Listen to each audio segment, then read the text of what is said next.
hilang arah dan ngelihat kondisi dunia ini seperti berubah sangat cepat dan juga banyak sekali konflik.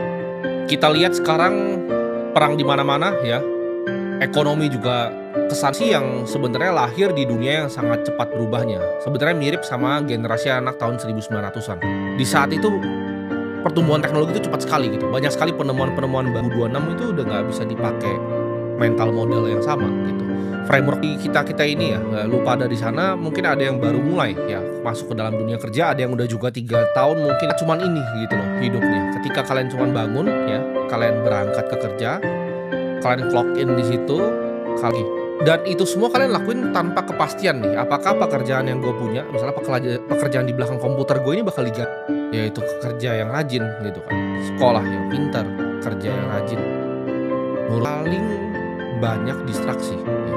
Kita lihat berita sampah itu seliweran di mana ya, misinformasi, berita hoax, berita sampah ini akan makin banyak. Kenapa? Karena adanya AI. Apa yang terjadi adalah atensi manusia ini kan limited ya. Kita AI-nya itu makin banyak, konten yang dibikin sama AI itu makin banyak. Akibatnya apa yang terjadi di sini? Kita kan generasi yang bodoh atau bukan generasi yang kurang kreativitas. Ini dari observasi gue ya, at least yang orang yang ironinya ya, mereka yang paling terdistraksi.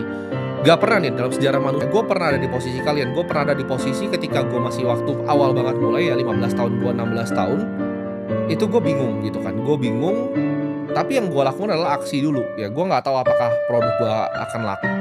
Jam kerja yang fantastis gitu dalam 11 tahun terakhir gue berkarya. Cuman orang akan ngeliatnya cuma 3.000 tembakan shot yang bagus dari juta itu ya. Keingintahuan gue besar sekali. Gimana caranya gue bisa jadi orang kaya? Apa sih uang itu sebenarnya? Gimana sih cara uang bekerja? Apa sih industri-industri bagus yang misal ke depannya akan berkembang? Jadi kalau cuman perlu lu nyontek 2 hal dari gue, lu perlu nyontek kerja keras dan lu perlu nyontek untuk awalnya. Jualan barang gak laku, ganti barang. Oh akhirnya ketemu momentum pergi cuman CEO, gue gak pengen jadi bos. Gue pengen jadi seorang investor gitu. Ya, gue liat Warren Buffett itu bisa dapetin $500 juta dari dividen koin. Gue bilang, teman, ya, lu harus melihat mana yang lu bisa dengar, mana yang lu bisa percaya. Karena dibutuh kayak grup 10 orang, 5 orang. 1 dan 2 teman yang loyal itu lebih baik dibanding lu punya 100 orang yang tidak. Nah ngapain sih bikin begini, ngapain sih jualan begini. Tapi kalau itu gue dengarkan waktu itu, gue mungkin gak akan jadi seperti orang gue yang sekarang gitu loh. Mendingan lu mati untuk mencoba, karena gue bilang tadi manusia itu senang kalau dia bertumbuh. Mau akhirnya cari pelarian ke tempat-tempat yang hal-hal yang negatif akhirnya.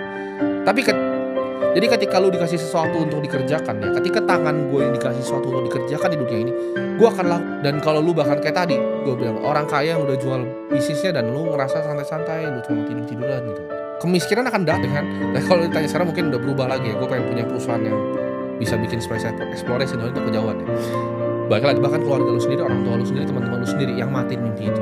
Dan gue harap kalian semua bisa dibuka ya kan. Lu buka nih ya, semua coba lu buka handphone lu, screen time 4 jam 4 jam lu kali pen di handphone lu scrolling TikTok kalau sehari 4 jam. Ini ekspektasi hidup lu gua kepanjangin ya. Indonesia kan 74 sering tanya gitu di malam hari, apa sih sebenarnya tujuan hidup lu? Apa sih sebenarnya goal yang lu mau capai? Gua dari dulu percaya ya, gua itu pengen jadi orang yang beda. Dan kalau beberapa kalian merasa terpanggil pengen jadi orang beda,